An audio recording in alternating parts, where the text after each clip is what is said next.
Journal of Sustainable Development would love to thank everyone for coming out and participating in this speaker series. I'll just give a brief introduction to the journal before we begin. The MJDSL is a student-run, peer-reviewed academic journal based in McGill University's Faculty of Law in Montreal, Canada. It's unique in its goal to provide a forum for productive debate and critical analysis of economic, societal, environmental issues, and these issues surrounding sustainable development in law and policy. This area of inquiry is increasingly of international importance, and the MJSDL is one of the few opportunities for commentary from academics and practitioners alike. I would also like to introduce our guest speaker, Carla Sbert. She's an independent researcher in Danford Lake, Quebec. She was born in Mexico, where she studied law at ITAM, and she also holds an LLM from Harvard Law School and a PhD from the University of Ottawa. Before turning her focus to research in ecological law, Carla worked in environmental law and policy for 20 years, and her book, The Lens of Ecological Law, A Look at Mining, was published in April by Edward Elgar. We would politely ask everyone to hold their questions until the end, where there will be a question and answer period. Without further ado, I guess I'll turn it over to Carla. Thank you so much. Good afternoon or evening or whatever it is, everyone. I am really very grateful to the McGill Journal of Sustainable Development Law to the team for inviting me to their lecture series. And I want to thank also all of you for joining me from the other side of your screens, especially considering that we're spending so much time online in these extraordinary times. I will first say a little bit about where I'm coming from. I will repeat a little of what Dylan just said, but so I think today I can best describe myself as an independent researcher, but also an aspiring self-sufficient farmer. I live with my partner, Jean-Francois, our dog Blackie, and a small flock of chickens in Danford Lake, Quebec, about an hour north of Ottawa, for those who don't know, in the territory of the Kitigan-Zibi Anishinaabe Nation. But I was indeed born in Mexico City, where I did my law degree, and from where I speak to you today, as it happens. I have pretty much always worked in environmental law and policy. So yes, first in the Mexican government and in the state-owned oil company, Pemex. I did my master's and worked for 1 year in the US in a law firm. And then in the late 1990s, I moved to Montreal to work at the Commission for Environmental Cooperation, which was created under the NAFTA.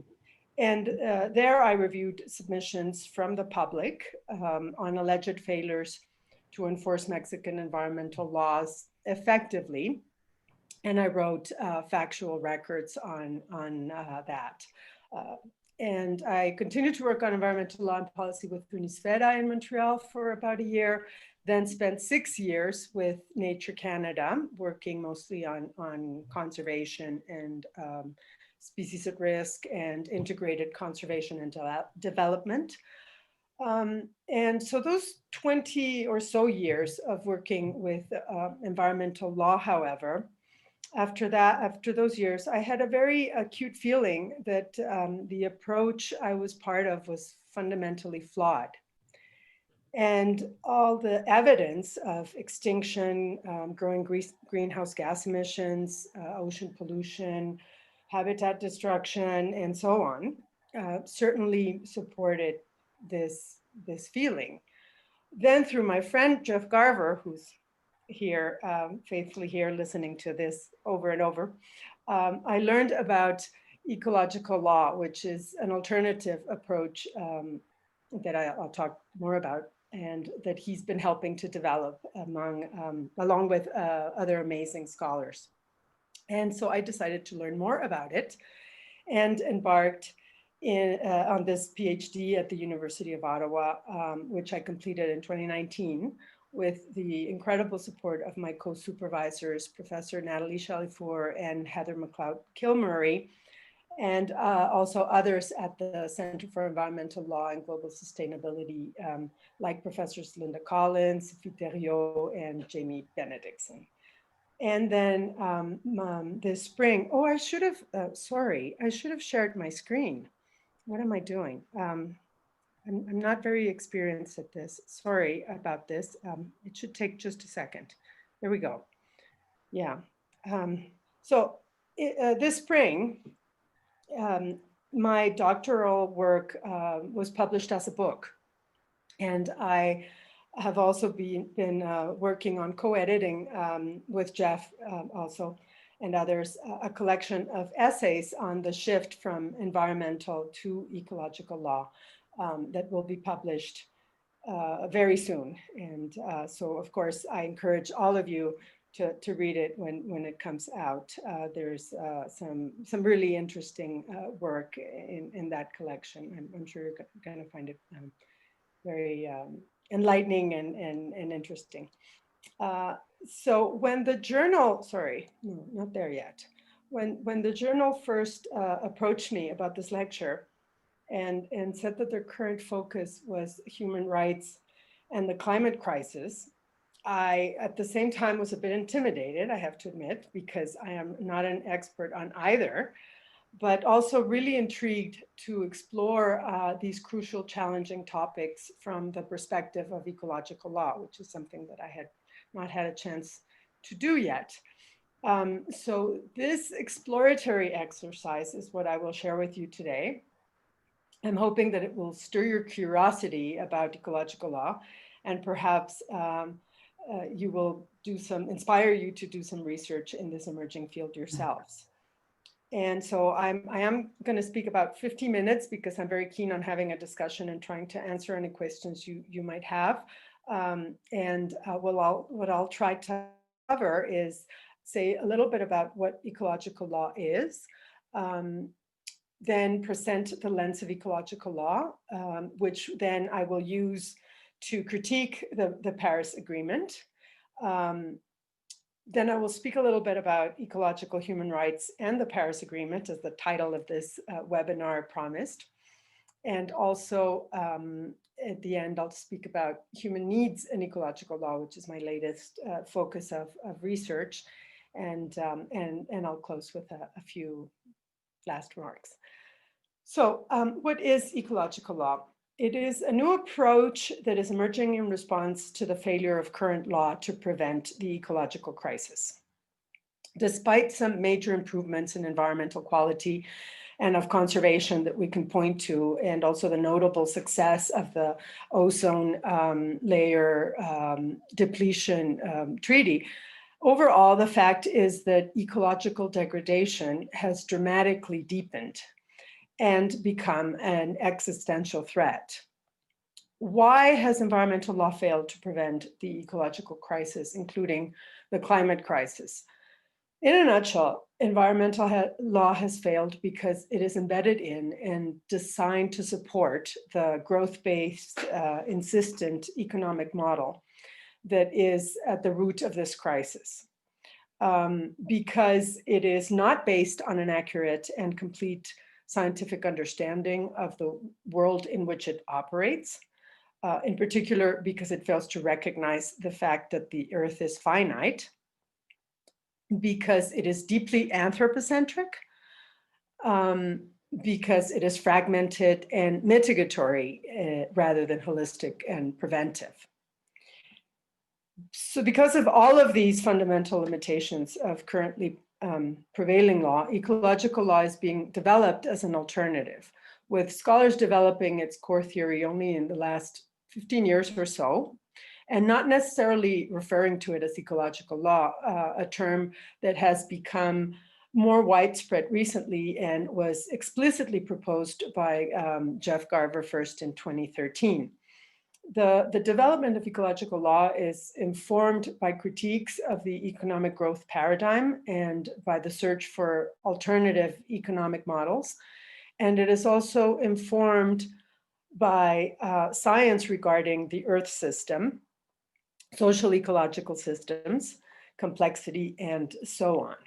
So I propose to define ecological law as an emerging approach to law aimed at constraining economic activity within ecological limits, restoring and maintaining ecological integrity, and building and supporting an ecologically just society. This is in contrast to environmental law, which is aimed at mitigating the impacts of human activity on the environment in a reactive way. Ecological law is a radical approach to understanding, critiquing, and imagining law. But radical not only because it implies profound change, also in the original sense of the word root, because it focuses on the root causes of ecological degradation, and it also builds from the roots of ecological sustainability. It is not a new area of law, but law that is conceived with an ecological basis, regardless of its specific subject matter. And it is not an attempt to reform environmental law, but an alternative to current law, including environmental law.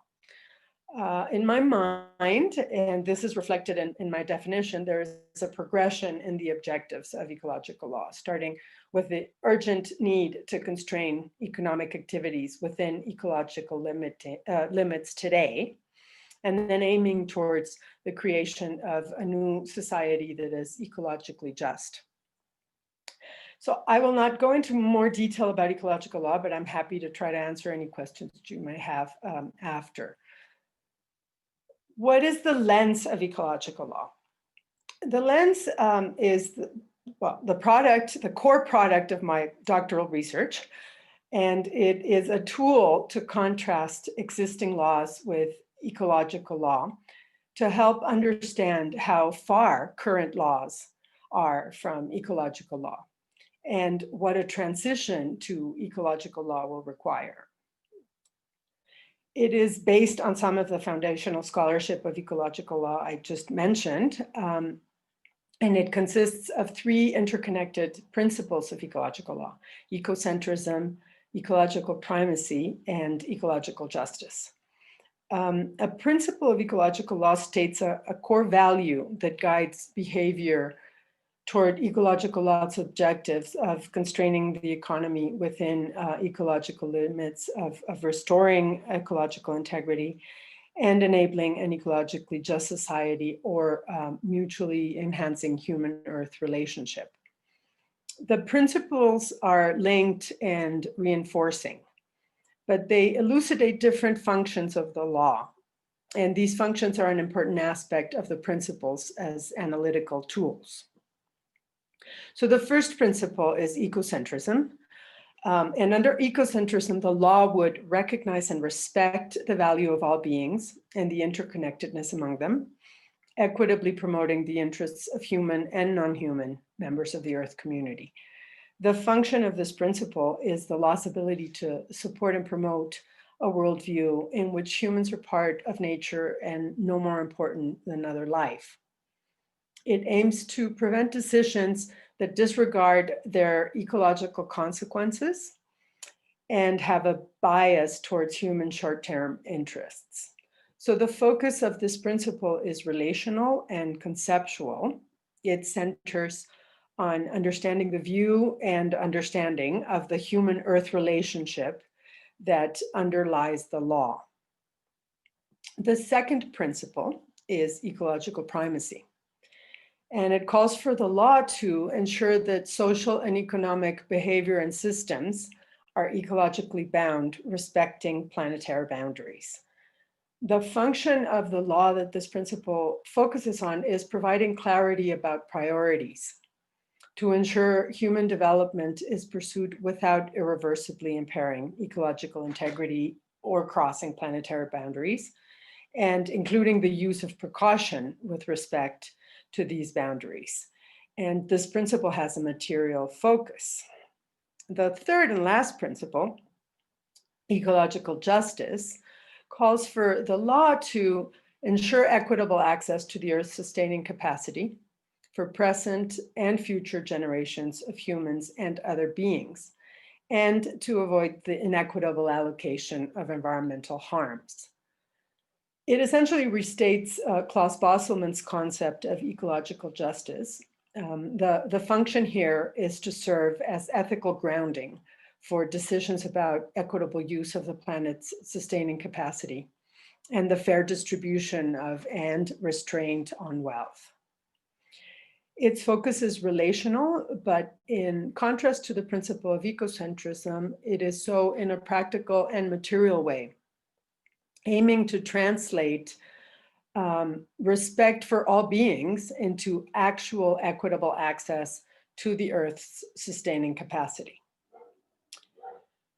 So with this general background on ecological law, or introduction to ecological law and to the lens, I will now turn to the Paris Agreement and to the analysis from the lens of ecological law. And although I'll start more generally saying a few words about the Paris Agreement, just broadly from the perspective of ecological law. So to start on this, I'm going to borrow from Professor Ian Goff, whose work I will refer to a bit later.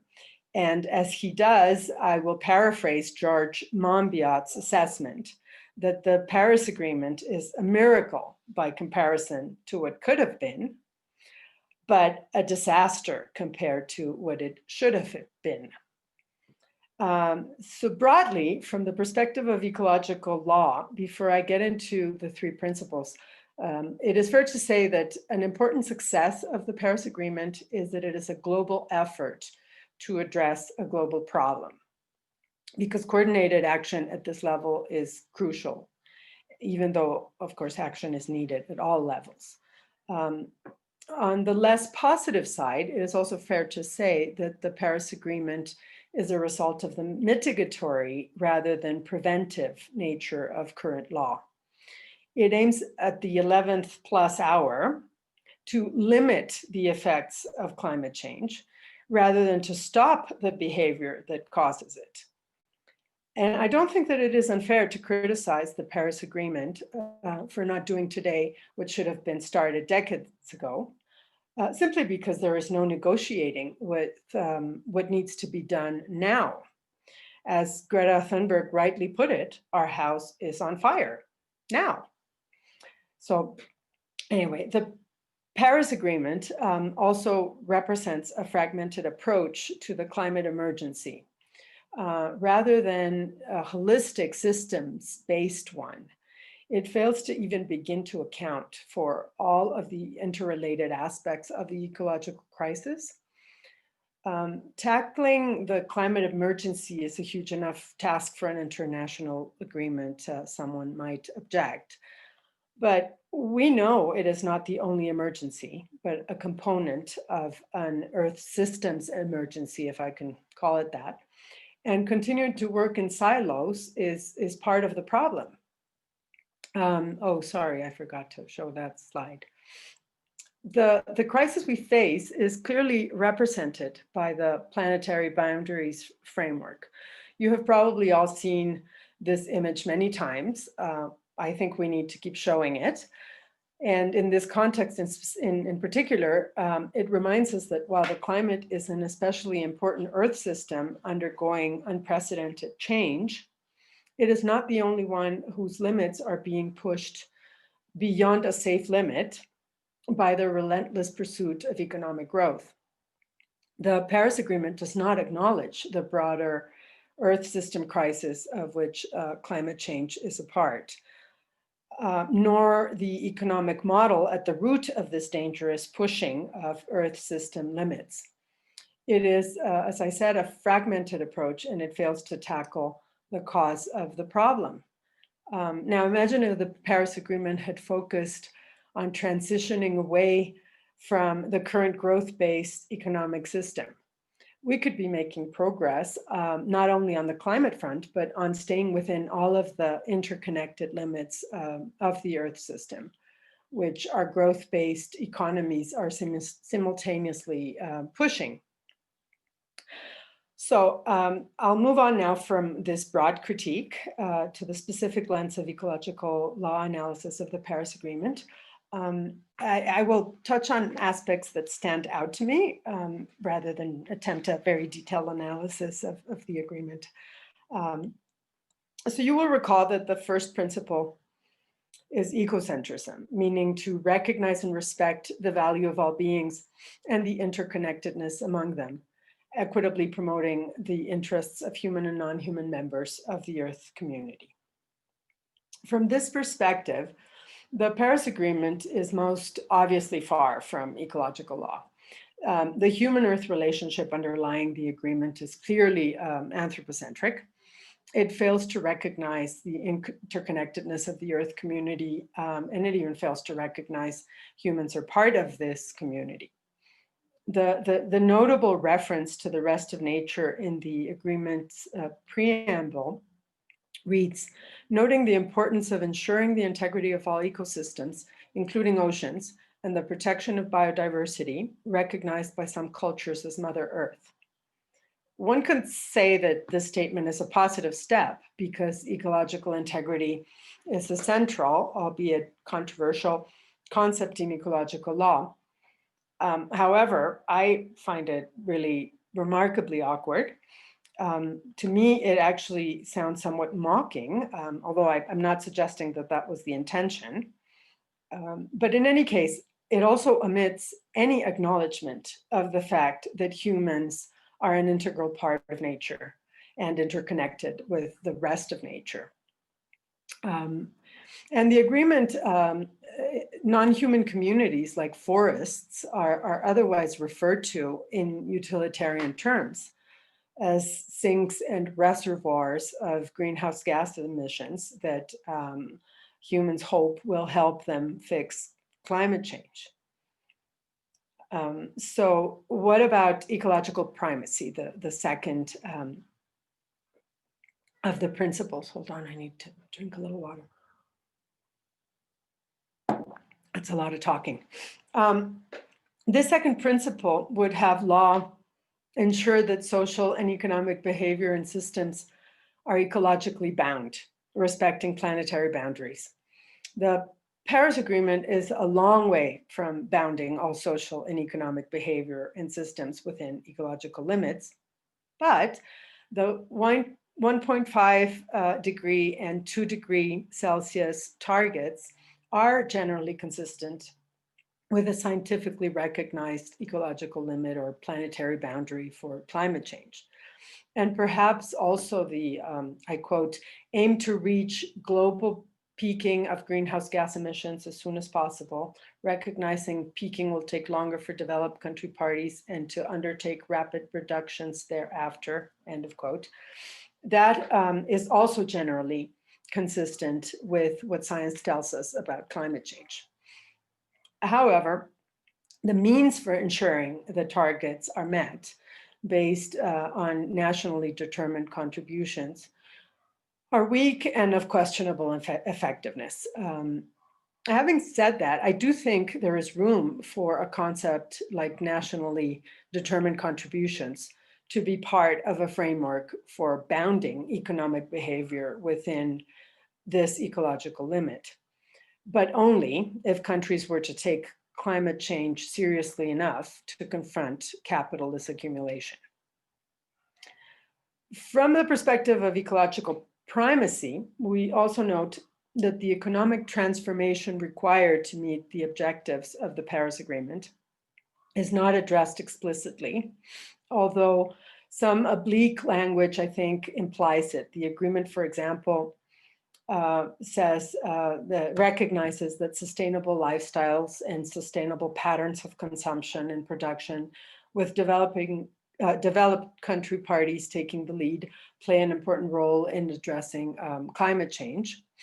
And it also speaks of, quote, taking into account the imperatives of a just transition of the workforce and the creation of decent work and quality jobs in accordance with the nationally defined development priorities. So these are recognitions of profound or of changes to the current economic system that need to happen, although not strong enough. As I mentioned before, a major problem with the Paris Agreement is that it fails to address the root causes of climate change. Rather than recognizing economic growth as the problem, green growth is the agreement's underlying economic strategy. As Ian Goff argues in his brilliant book, Heat, Greed, and Human Need, the efficiency and supposed decoupling of green growth is simply not enough. And it does not address the issue of equity and needs, of equity and needs that are a key part of the climate emergency. And I will talk a little bit more about needs later on. Others like Hickel also argue that aggregate global economic growth is not a legitimate option for reducing poverty if we want to avoid ecological breakdown. Sorry, that was a quote. Instead, he shows, quote, that it is possible to use strong policy measures to reduce resource use and to reduce emissions quickly enough to reach the Paris targets, but only in the context of a zero growth economy.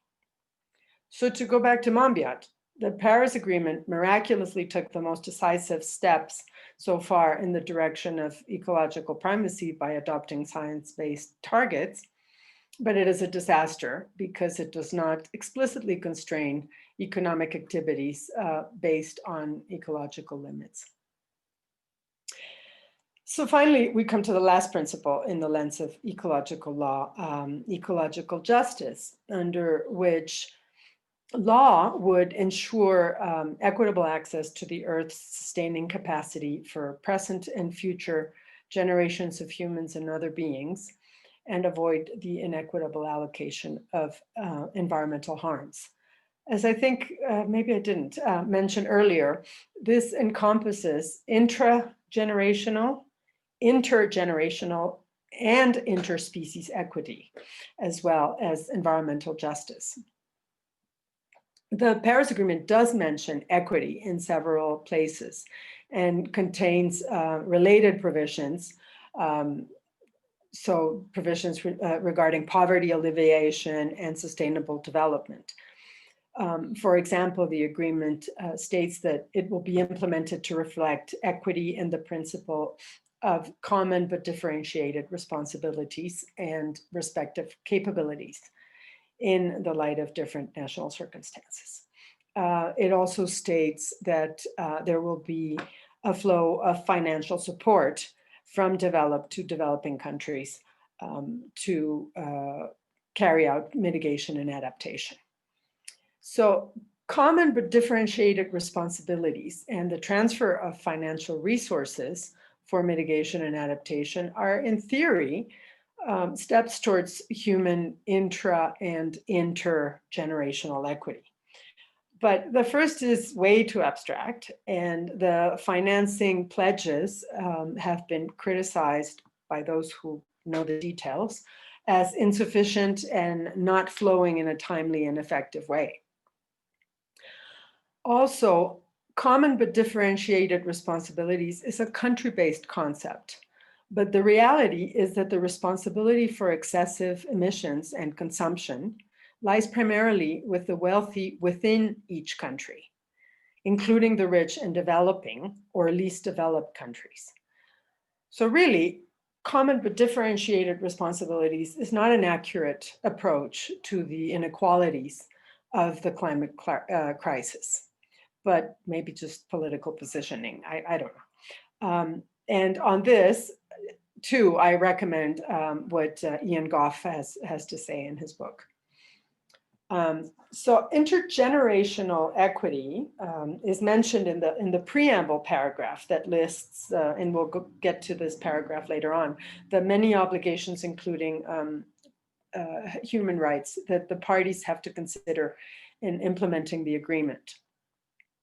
We can also see it as implicitly addressed by mitigation and adaptation measures, and included as part of sustainable development, which is also referred to in several places of the agreement. But the treatment of intergenerational equity is at best, I think, vague. And then lastly, more clearly, well, not really lastly, sorry. I still have one more other point to make after this. The Paris Agreement more clearly ignores interspecies equity. And actually, some of the actions supported and promoted by the agreement could in fact pose additional threats to other beings if they're not carried out very mindfully. And for example, if adaptation measures or RED, reduced emissions from degradation and deforestation projects, fail to take a holistic ecological approach. Now, in terms of justice in the allocation of harms, the last part of ecological justice, it is clear that while the targets for temperature rise are consistent with what science has marked as the global threshold to avoid crossing, climate change effects in the form of droughts, floods, other extreme weather events, and so on, from the approximately 1 degree Celsius temperature rise experienced so far have already been compromising the life, health, and subsistence of many human and non-human beings for some time.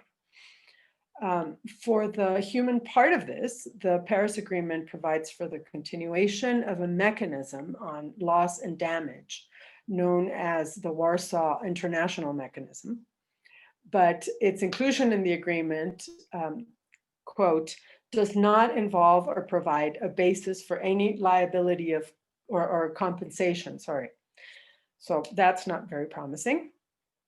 And for the rest of the beings on the planet affected yesterday and today by climate change, there's no means such as perhaps worldwide ecological restoration programs to try to ensure harms are equitably shared, let alone avoided. But more generally, from an ecological justice perspective, the problem is, again, that the Paris Agreement does not question or begin to try to transform the economic system at the root of the climate emergency. We need nothing short of a transformation of the economic growth-based system, serving capitalist accumulation, into one that is compatible with the planet's limits and that serves social and ecological justice objectives. One that enables all beings to equitably access the Earth's sustaining capacity to meet their needs. That concludes the critique part of the Paris Agreement from the lens of ecological law. So I will turn to the last parts of this big puzzle and talk a little bit about rights, human rights, the rights of nature, and ecological human rights, and also a little bit about needs. An important conceptual departure introduced by ecological law relates to rights, although there is a spectrum of opinions regarding rights. The mainstream focus of domestic and international law has been on strengthening and expanding human rights, and also on introducing environmental rights.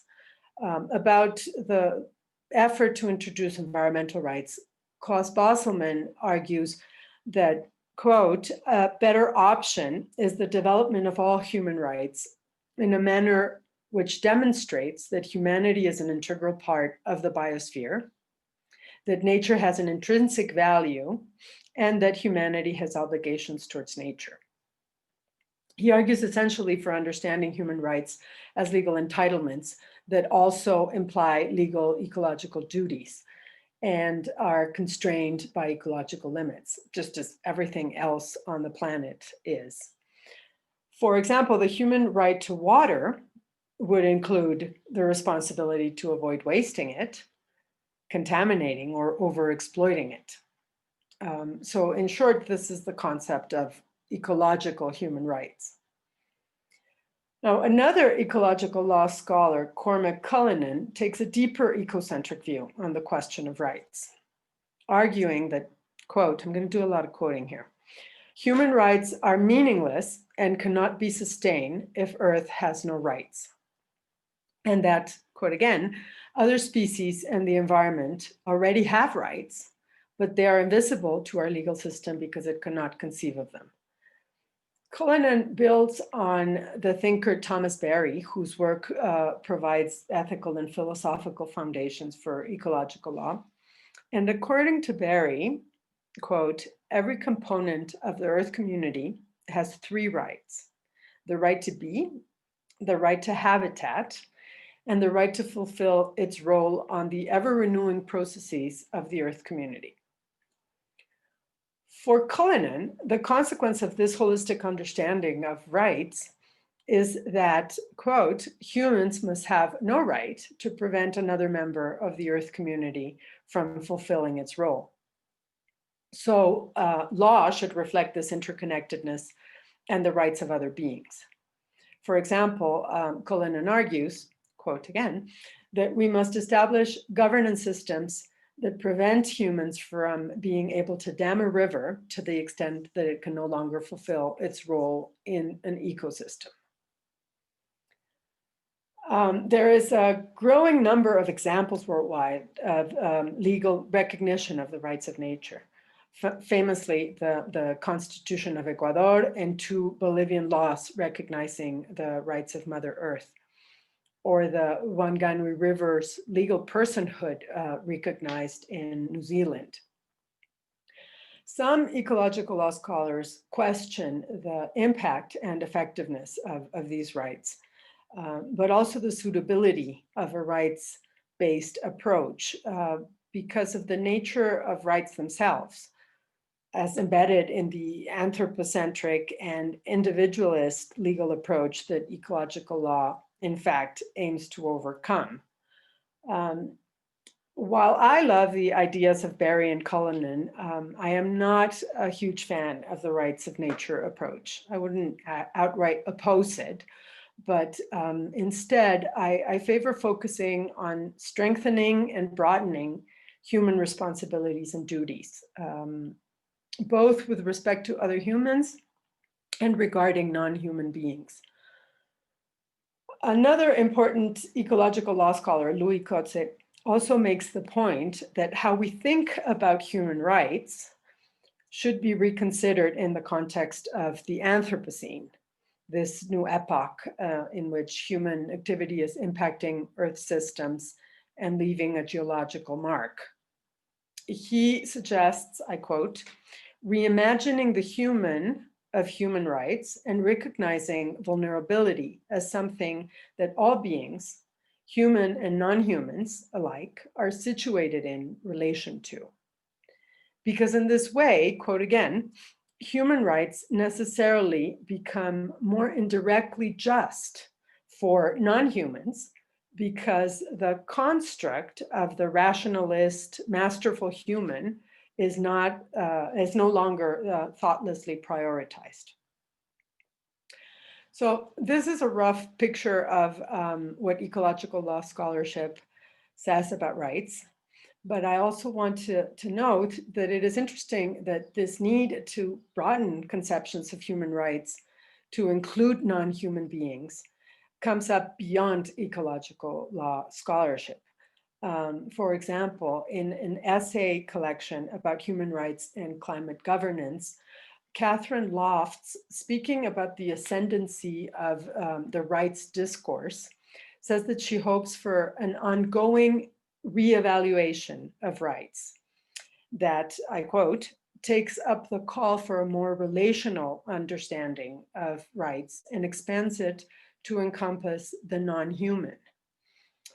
And as she argues, because she argues that a closer, more respectful relationship to the non-human world would have positive effects for humans as well. Okay, so now I will say a few things about the Paris, human rights in the Paris Agreement.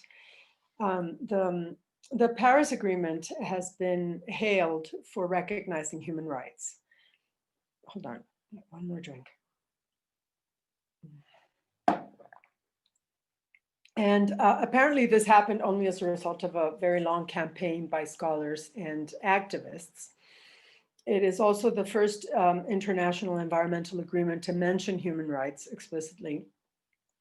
The preamble reads, acknowledging that climate change is a common concern of humankind, parties should, when taking action to address climate change, respect, promote, and consider their respective obligations and human rights, the right to health, the rights of Indigenous peoples, local communities, migrants, children, persons with disabilities, and people in vulnerable situations, and the right to development, as well as gender equality, empowerment of women, and international equity. I can only imagine what the negotiating of that paragraph was like, but whatever. Anyway, what this means, however, in practice is not altogether clear. And also there is skepticism that the recognition of human rights in the Paris Agreement will have any impact on actually pressuring states to improve their mitigation actions. Also, as we saw already, not everyone sees rights-based approaches favorably. Durin Stabinsky, for example, finds rights-based approaches weak in terms of promoting equity, responsibility and remedies, and also solidarity, which are all of great importance in facing the climate emergency. So perhaps thinking of human rights as ecological human rights is then a good strategy or a better approach. As we said earlier, ecological human rights shift emphasis towards human responsibilities, ecologically bound rights, respect for other beings, and needs-based access to the Earth's sustaining capacity. So now, for the very last concept I want to explore here, human needs or basic needs. My latest research has focused on the role that needs could play in ecological law. When I was looking at mining case studies as part of my doctoral work, in particular looking at proposed mining in the Ring of Fire in Ontario's far north, I came to the conclusion that only perhaps only the satisfaction of basic human needs could perhaps justify mining that might compromise ecological integrity. And this led me to want to look more broadly at needs as the basis for constraints in ecological law. By this, I mean not only as a trigger for what should be produced and consumed, but also as a measure of what should not be produced, of what is too much or not justified consumption. What I'm saying is that basic needs represent a floor that has to be met. Needs can also be seen as marking the limits of what it is reasonable to consume, especially on a planet in which ecological limits are being pushed and the needs of many are not being met. And the focus for this should be on affluent populations, not countries, because countries that are considered developing or least developed also have a proportion, even if small, of affluent people who consume as much or even more than the affluent of so-called developed countries, but focusing really on those wealthy populations, those wealthy individuals or groups. I am not saying that eliminating poverty is not a priority, but that what we need to pay more attention to is reducing excessive consumption and accumulation by some, so that all may have enough, and so that we can satisfy those needs within ecological limits. I call this the constraining dimension of needs, and I argue that it flows logically from ecological law's core principles and ideas. So from ecocentrism, because the satisfaction of its own needs is an obvious interest of every being. So ecocentrism requires that ecological laws support the capability of all beings to pursue the satisfaction of their own needs and the responsibility of humans to respect and avoid compromising this pursuit. It flows from ecological primacy, because given the current prevalence of consumption and wealth accumulation, if we want to prioritize respect of ecological limits today and in the near future, we need to reduce the scale and scope of certain economic activities and to eliminate others. So focusing on whether a human activity is geared toward satisfying human needs rather than wants could guide difficult choices about what activities should be constrained or barred. To give an example, advertising and planned obsolescence, which drive constant needless consumption, are clear immediate targets for ecological law needs-based constraints and bans. Lastly, ecological justice is related to needs at a more fundamental level than the other principles, because being about equitably accessing sustenance, ecological justice is ultimately about needs. It implies all human and non-human members of the Earth community meeting their needs today and into the future. In contrast to the Brundtland definition of sustainable development, it includes non-human species, so it is not anthropocentric. Bosselman has made this point. But it also avoids the assumption of linear progress via economic growth implied in development, in the development of sustainable development. Ecological justice also involves limits on wealth. As Peter Brown tells us, accumulation is unfair because, and I quote, most natural resources are already being used either by persons or by members of non-human species. So if we're accumulating, we're taking away from other beings. So taking only what one needs, that is embracing sufficiency, is at the heart of ecological law. I think there's still much work to be done to fully articulate the role of needs in ecological law and how to define and determine needs. But at the very least, we can say that from the perspective of ecological law, human needs should be understood as ecologically bound needs of individuals who are interconnected and embedded within nature, and that the needs should be identified through a participatory process, because ecocentrism requires respect and ecological justice requires equitable access, and both imply the participation of those affected by any decisions.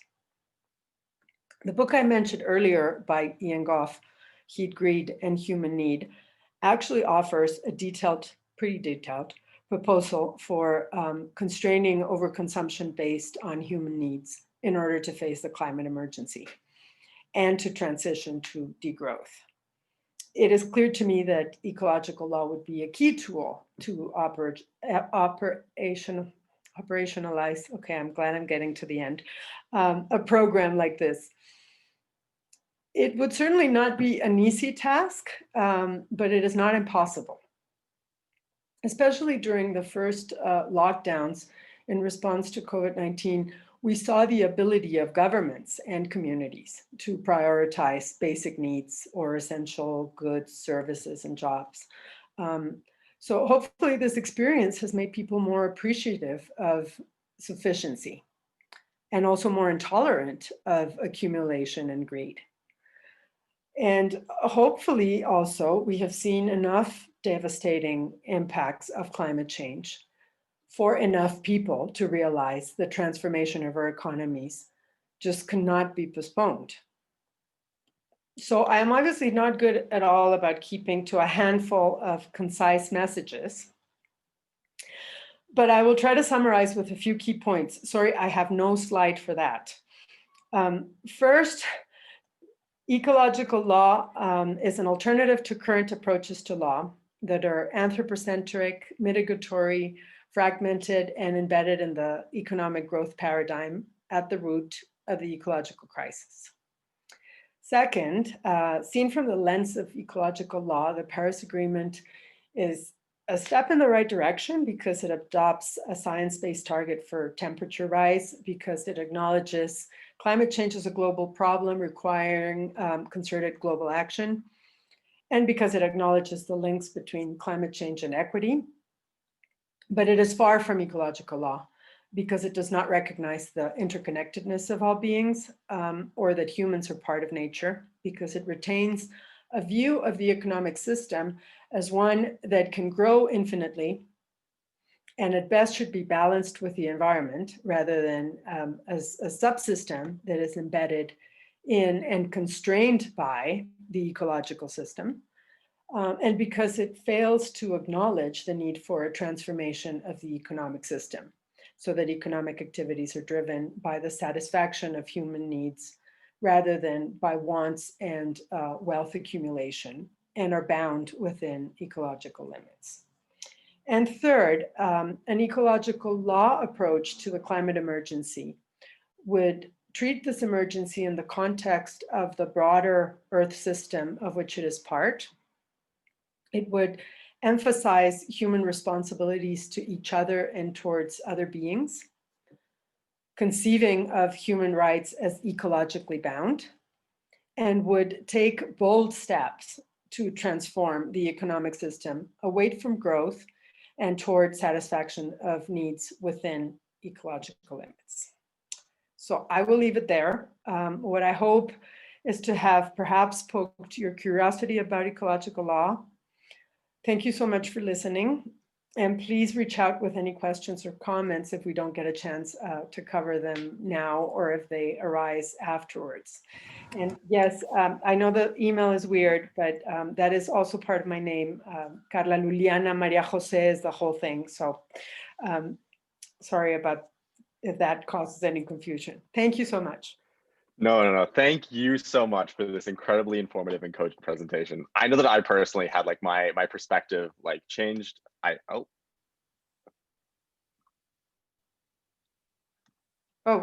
I can't hear you. Sorry, I think I cut out there. Apologies, guys. I just wanted to say that I definitely had my perspective changed in terms of my definitions of even what human rights and human needs were. So thank you very, very much. Now we're going to move on to a question and answer period. So please, everyone, feel free to just put up your hands in the chat or just to drop the question right there, and I will absolutely reach out to it. We have our first question actually from Jeff on the kind of goals and aims of the Paris Agreement. So Jeff asked, Paris sets up a process of continual tightening of NDCs. Does that give reason to hope that as science and the risk of catastrophic collapse becomes more broadly accepted, the commitments will be enough to stay within 1.5 or 2 degrees Celsius? Or is there a new agreement needed entirely? That's a good question. A new agreement? No, I mean, my gut reaction is no, not a new agreement entirely. Let's work with what we have. We have no time for new agreements. Bad as it is, it's a first step. Let's push for tightening. That would be my just really initial reaction to that question. I really think that if we want to interpret the few things that I pointed to in a way that opens up the road to transformation and to really facing the climate crisis, we could. Maybe so you're adopting like a very kind of like practical approach with like working what we have because we have such a dire need and an imperative to move forward. Yeah, I think I am. I mean, I know that everything I just described, ecological law is very perhaps idealistic, and the bar is extremely high. But I think we can, without losing sight of that, we can work towards, and we kind of have to. I would, yes, I can't imagine another negotiation of another agreement. Like, I mean, just pragmatically, go back to Monbiot, you know, that was a miracle already. So let's try to make more miracles within this one. So it's nice to have like a good thing and simultaneously understand that it's not enough of one and we need to do more. Okay, I'm going to hand it off to Mitch actually, because he's had his hand up, and then I'll come back and ask you a couple questions. Because I agree that there should be tightening. Sorry? I agree that there should be tightening. I agree with that too.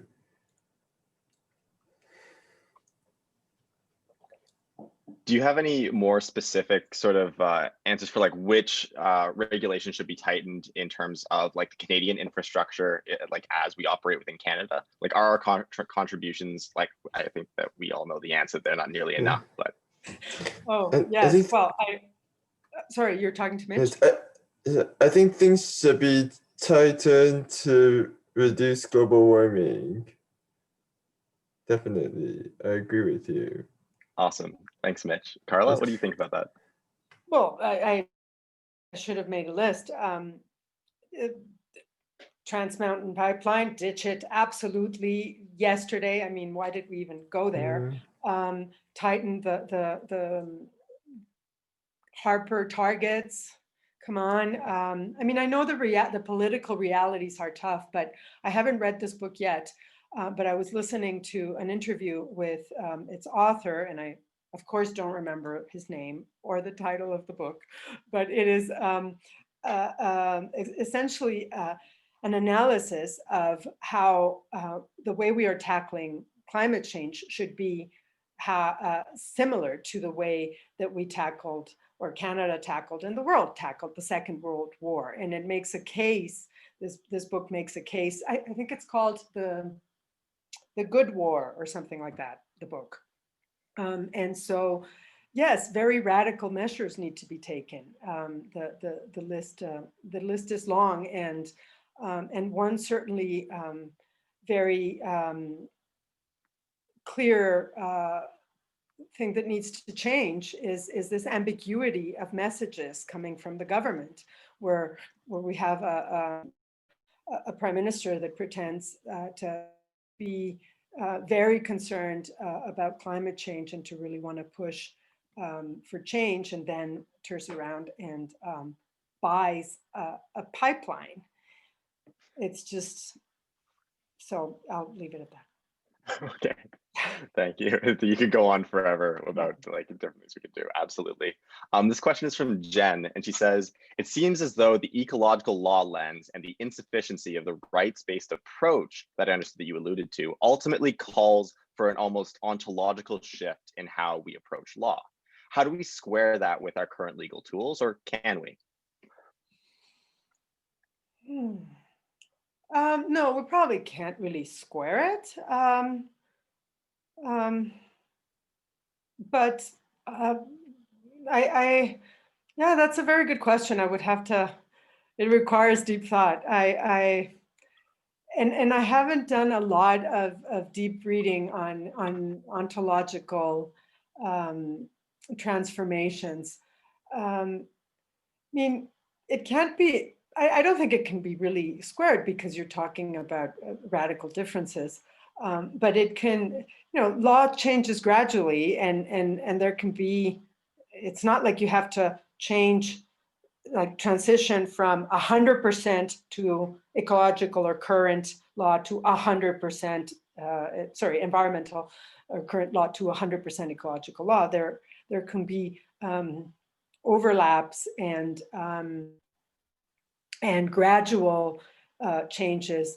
I will actually, should have thought of this immediately. Our upcoming book, From Environmental Law to Ecological Law, does try to answer some of the authors of chapters there, try to wrestle with this question, and so I would point you to that. I think it's worth noting Indigenous legal traditions, perhaps as one existing and re-emerging manifestation of law, that it has already, already way back ancestrally made that ontological shift, and we can both celebrate the resurgence of Indigenous legal traditions, however we can support it. And also I think ecological law has a huge amount to learn from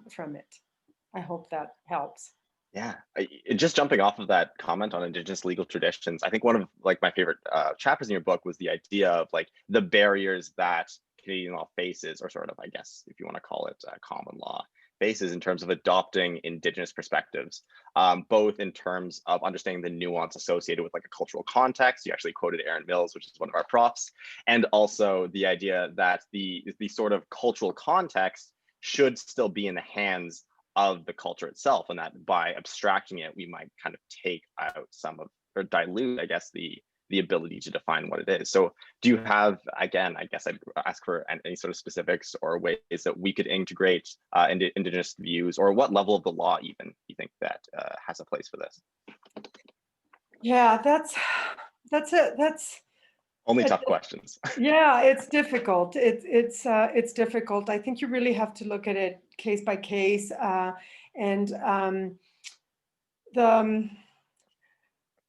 my personal lesson, like the personal lesson I've learned in trying to approach Indigenous legal traditions, is that you have to be talking to Indigenous legal scholars, Indigenous peoples about it. Like, it can't be very abstract. I tried to sort of integrate or consider Indigenous legal norms in my Ring of Fire case study in my book, and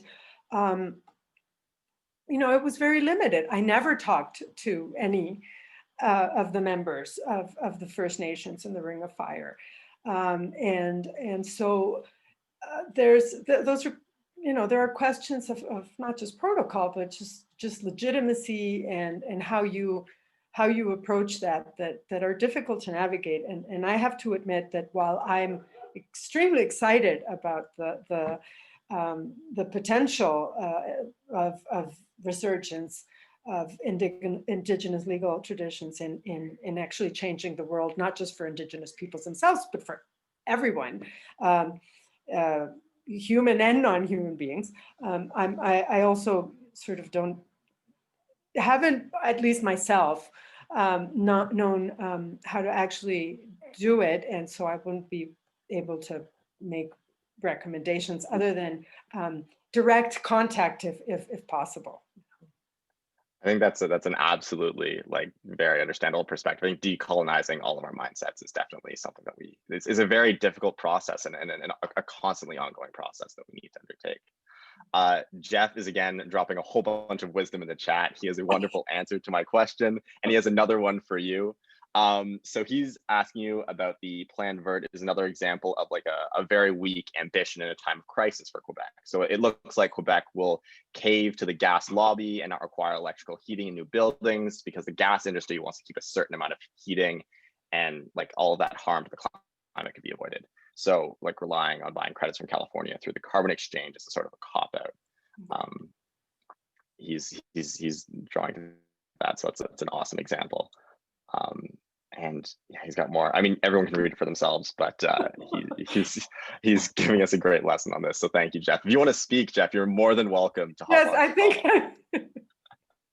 I admire Carla's work so much, and her ability to explain ecological law in such a clear and logical way, a way that I don't feel I do justice to, and she's a wonderful colleague. I did want, I want to say I'm working with a First Nations group in Canada that's taking a very serious look at the Wanganui River settlement, where basically these First Nations in New Zealand took 125 years or whatever it was of complaints of strong moral and even legal claims under the treaty to say things have to change for this river, and they came up with an agreement that very importantly they could live with.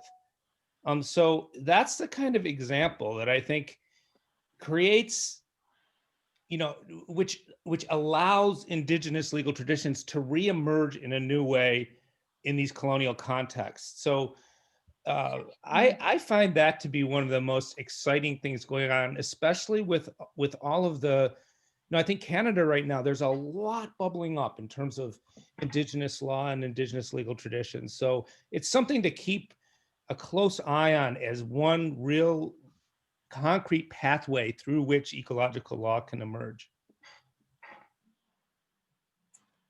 Interesting. Thank you. Yes, absolutely. Okay. Thank you, everyone, for all of your questions. If there are any other questions that people want to ask, please feel free. Otherwise, oh, we've got one from Jen. Awesome. So do you have any advice, thoughts, reflections, or words of caution on participatory processes beyond the often disappointing consultation process we even see in the context of pipelines? Yes, that's I think one of the areas that requires a huge amount of work regarding needs in ecological law, like how these needs-based constraints and can be developed. Again, I'm going to point to Ian Goff's heat, greed, and human need. He talks about that. He suggests that there should be a combination. Well, the participatory process needs to be a combination of experts and people, grassroots, like community-based, that we definitely cannot have needs determined only by experts, but that experts can play a role in helping at a community level groups to define what the community needs, basic needs are, and how, and well, from my perspective, how constraints could be established based on focusing on meeting those needs. So there seems to be, and I'm sorry, I have to admit, I haven't studied this really in any depth. There seems to be quite a bit of experience with budgeting at the community or municipal level, and so drawing from those experiences. Anyway, I think it's not a black box. I think there's work out there, and certainly the environmental impact assessment Canadian processes are not the standard. Thank you. A question from Roland, and I hope I'm not misrepresenting this. He's wondering what the role that Canadian courts are playing on this topic. I assume that he's referring to the sort of like ecological framework, what trends they are following, if they're adopting any of these sort of tenets, or whether it's still like a slow-moving process. I'm not very well versed on legal decisions, but I don't think in Canada in particular there's a lot of recognition of, if we can say, ecological law. There is quite a lot of support for Indigenous sovereignty emerging little by little, and so that of course is very promising.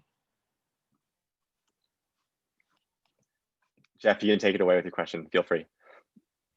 Yeah, I mean, just on that last point, I think something to keep a look at. There's a tension between what the Supreme Court of Canada has said in regard to consultations, which really still gives the last word to the federal government, and Canada's commitment to UNDRIP, to the United Nations Declaration of the Rights of Indigenous Peoples, which calls for free, prior, and informed consent. And I see that as not resolved. And if you have a true, if free, prior, and informed consent is not, in my view, consistent with those Supreme Court cases. So another thing to look at. But Carla, the question I had was, because I'm struggling with this, and I continue to, is, this distinction between ecocentric and anthropocentric approaches. And so, as you know, in ecological law, we tend to favor ecocentric approaches. You know that I tend to call it human inclusive ecocentrism, to be very explicit that we care about human destiny here and not just the earth. But I sometimes wonder if we go too far from anthropocentrism, we just make the task so much harder. Did you have to convince people to like, butterflies as much as they like their aunt and uncle? Are we asking too much? And is there a way to say, look at the planetary boundaries. They're talking about safe operating space for humans. So is there a way to get rid of the offensive parts of anthropocentrism and say, look, at least if you're going to do this for ourselves. Have a stewardship approach. Take care of the ecosystems that sustain us, even if you can't go so far to take care of them for themselves, to do it for ourselves. Or are we missing too much if we think of it that way? I think we are. I mean, I know there's this tension, but when I look at the planetary boundaries, I don't get a feeling of community or of being part of the Earth system, like I do when I listen to the 3 rights of all beings that Thomas Berry enumerates. And so, the right to be. So why would we humans, part of nature, not want to, as hard as we can, to recognize the right of a butterfly to be to its habitat and to play its role in the ecosystem as much as that of our ants, or anyone else's. So yeah, I see what you're saying, but I also tend not to see ecocentrism as excluding humans. I just it's not. It's just making like the point that humans are part of nature, and for me. I like that. And it's sort of, I think we lose something about sort of the ideas of kinship with all of life that come from indigenous legal traditions and other ontologies that really we have a lot to learn from. Yeah, okay. Right. All right.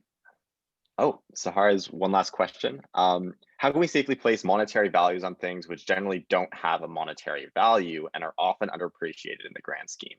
We can't. And we shouldn't try to. It's a very corrosive trend that had a lot of promise and has been subscribed to by a lot of very well-meaning people and institutions, but I think we need to get away from that because there are other values that are more important. Absolutely. On that note, I would really like to thank everyone for coming out and taking your time, especially Carla. Thank you. We really enjoyed your talk. It was incredibly informative. Take a look out for Carla's book if you can buy it, or if you're a McGill student, it's available on the McGill Library site. So definitely take a look there, and we'll keep an eye out for your publication coming soon. All right. Thank you, everyone. Thank you so much.